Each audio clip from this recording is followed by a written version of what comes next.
Hello guys, कैसे हो आप सब लोग। एक मैसेज बाबा रणछोड़दार की तरफ से टू द इंडियन बॉलर्स और आप सब जनता के लिए भी। गलती अगर एक बार हो ना तो गलती बोल सकते हैं, मगर गलती अगर 2 बार करें तो उसे गलती नहीं बोलते, बेवकूफ़ी बोलते हैं। कल के मैच में जो हुआ उसे गलती नहीं कहेंगे, बेवकूफ़ी कहेंगे। वही गलती वापस करना, इसे बेवकूफ़ी कहते हैं। This is a straight message to the Indian bowlers. तो चलिए शुरू करते हैं।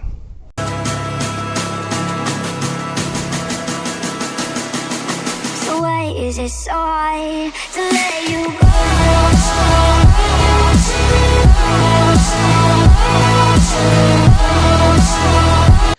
कैसे हो दोस्तों, आशा करता हूँ कि आपके दिन बहुत अच्छा बीता होगा। बट एक इंसान है जिसके दिन अच्छे नहीं जा रहे। पता नहीं गावस्कर सर ने क्या बोला, मन ही मन में क्या बोला कि पूरी की पूरी वाट लग गई है। ना विराट कोहली टॉस जीत पा रहे हैं, ना वो गेम्स जीत पा रहे हैं, ना अपने बैटिंग परफॉर्मेंस इंप्रूव कर पा रहे हैं। It's a total downwards direction.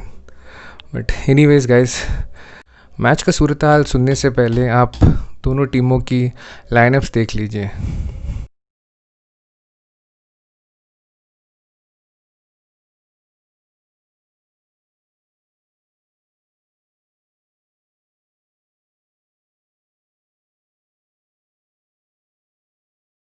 So basically game का सूरत हाल कुछ इस तरह से रहा कि ऑस्ट्रेलिया ने टॉस जीतकर पहले बल्लेबाजी करने का निर्णय लिया और पहले बल्लेबाजी करते हुए ऑस्ट्रेलिया ने 4 विकेट खोकर 389 स्कोर बनाया और ऑस्ट्रेलिया के लिए टॉप स्कोरर्स थे David Warner and Steve Smith. पूरे मैच के दौरान, पूरे ऑस्ट्रेलिया की इनिंग्स के दौरान ऐसा लगा ही नहीं कि उनके बैट्समैन को कोई तकलीफ़ हो रही थी, क्योंकि बहुत ही इजी बॉलिंग हो रही थी और ऑन टू द मेरिट, जैसे कहते हैं कि it's easy to defend type. Attacking options हो या डिफेंसिव ऑप्शंस हो, कुछ बॉलिंग स्ट्रैटेजी दिख ही नहीं रही थी। विराट कोहली भी बहुत क्लूलेस लग रहे थे। पूरे मैच में ऐसे लगा कि विराट कोहली इंतज़ार कर रहे हैं कि कब 50 ओवर ख़त्म हो जाए और कब ये सब टेंशन चला जाए। उनके पास कोई एक न्यू आइडिया, एक यूनिक थिंकिंग कुछ थी ही नहीं, कुछ इनोवेशन करने की सोचे ही नहीं उन्हें। जो बॉलिंग चेंजेस भी थे वो भी बहुत वाज नॉट एक्सेप्टेबल। किसी भी बॉलर को उन्होंने एक लंबा स्पेल दिया ही नहीं, whether it's like initially 20 overs या at the end of the inning. जहाँ एक लॉन्ग स्पेल में आप अगर किसी बॉलर को चांस देते हैं या 6 ओवर 7 ओवर, तो they have like a good opportunity to take wickets. But उन्होंने बुमराह को भी बहुत देर तक होल्ड करके रखा। So basically accumulating all these errors and good performance from the Aussies, it led to that particular score. It was a huge score. Again, it was the same mistake जो मैंने initially video में आपको बताया था कि गलती अगर एक बार हो तो उसे गलती कह सकते हैं, बट गलती अगर दोबारा हो तो उसे गलती नहीं कहते। Death bowling is another issue.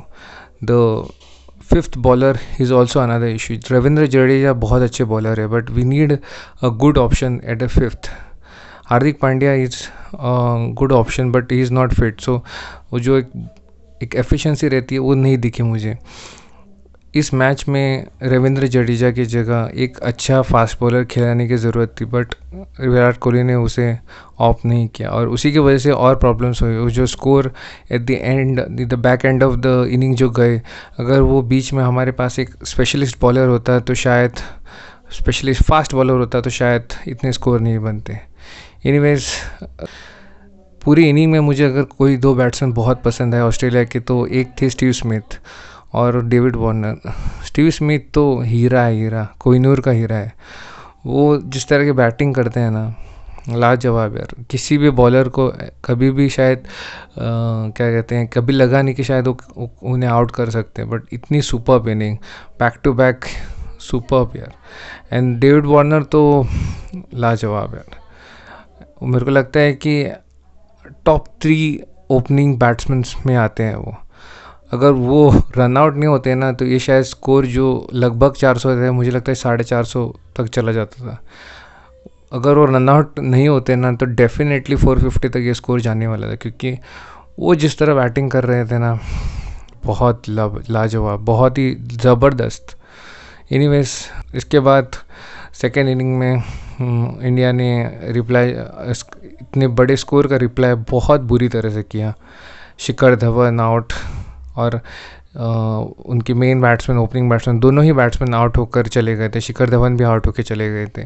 फिर विराट कोहली ने थोड़ी बहुत इनिंग को स्टेबिलिटी देने की कोशिश की। बैट्समैनों ने अपने बहुत ट्राई करने की कोशिश की, बट शायद score in the end was like too huge. 389, almost 400 runs chase करना against the bowling attack was difficult. उन्होंने बहुत अच्छा ट्राई किया, but initially they came short of 51 run. So 51 run से इंडिया टीम मैच हार गई, और शायद ये सीरीज़ भी हार गई। तो बेसिकली जब वो फर्स्ट इनिंग में 389 का स्कोर बना, तो उसके बाद तो मुझे लगता है ऑस्ट्रेलिया और ऑस्ट्रेलिया फैंस को लगभग ऑलमोस्ट 70 to 80% ये कंफर्म हो गया था कि शायद वो जीतने वाले हैं। और मुश्किल था यार, बिकॉज चेजिंग करते हुए we didn't have that batsman. Virat Kohli definitely is a good batsman when you are like chasing huge targets, but उनका खुद का फॉर्म अच्छा नहीं है। उन्होंने इनिशियली बहुत स्लो पेस खेला, but after that he picked up. But वो कहते हैं ना कि विराट कोहली को और 2-3 बैट्समैनों की ज़रूरत थी। शायद वो जो एक नॉन स्ट्राइकर पे वो जो सपोर्ट की ज़रूरत थी, वो शायद उन्हें मिला नहीं। तो वही हुआ कि apart from Kohli and KL Rahul, और कोई बैट्समैन कुछ इम्पैक्ट ही नहीं कर पाए पिच पे। But you can't blame them, because जो कहते हैं ना एक टोन सेट करते हैं, वो हमारे बॉलर्स ने किया। बहुत नेगेटिव बॉलिंग करके बहुत बड़ा स्कोर ऑस्ट्रेलिया को स्कोर करने के लिए अलाउ करके पूरा मैच उनके फेवर में धकेल दिया था। तो इट वाज लाइक, कहते हैं ना कि it was a tough task to perform. Anyways, जो हुआ सो हुआ। अभी 2 मैच हार के सीरीज़ तो गवा बैठे हैं, but there is a one more match.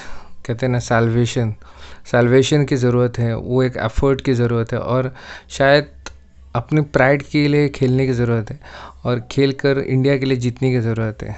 मैं चाहता हूँ कि in the third ODI there should be improvement in the team selection बहुत अच्छी होनी चाहिए, और जो एफर्ट्स होने चाहिए वो अच्छे होने चाहिए। आपकी बॉलिंग और फील्डिंग अगर अच्छी होगी ना, तो हम डेफिनेटली वो मैच जीत सकते हैं। इस टीम को हराना आसान है, but for that you have to do good bowling and good fielding. अगर हम बॉलिंग और फील्डिंग अच्छा करेंगे और अच्छे विकेटें निकालेंगे ऊपर से, तो ये टीम को हम हरा सकते हैं। इसी माइंडसेट के साथ अगले मैच में उतरना होगा विराट कोहली एंड कंपनी को। इसके अलावा कोई दो राय नहीं है। अगर आप इसी माइंडसेट से हारोगे और विदाउट डर उतरोगे उस पिच पे, तो ये गेम जीतना पॉसिबल है। अगर आप सेम माइंड ऑफ फ्रेम से अगर उतरते हो, जैसे कि पहले 2 वनडे में हुआ, तब आप पहले ही सोच लीजिए कि ये गेम हारने वाले हैं। आपको एक फ्रेम ऑफ माइंड थोड़ा चेंज करना पड़ेगा, थोड़ा खुल के खेलना पड़ेगा और अटैक करना पड़ेगा, विकेटें निकालनी पड़ेगी, और उसी तरह से बॉलर्स को भी आपको एज अ कैप्टन सपोर्ट करना पड़ेगा। तो let's hope that there is a change in fortune for Virat Kohli and his team, and I guess at least this time in the third ODI he wins a toss, because toss के साथ जो चल रहा है ना, पता नहीं कब जीतोगे भैया। आप जीत लो यार, थर्ड ओडीआई में तो कम से कम जीत लो। Anyways guys, so that's it in this video. Hope to see you back again with another after match reaction for the third ODI. So fingers crossed. Let's hope for India to win that third ODI so they can get into a certain momentum and go into the T20 series. So let's hope for the best. And thank you. Enjoy your day. Have fun.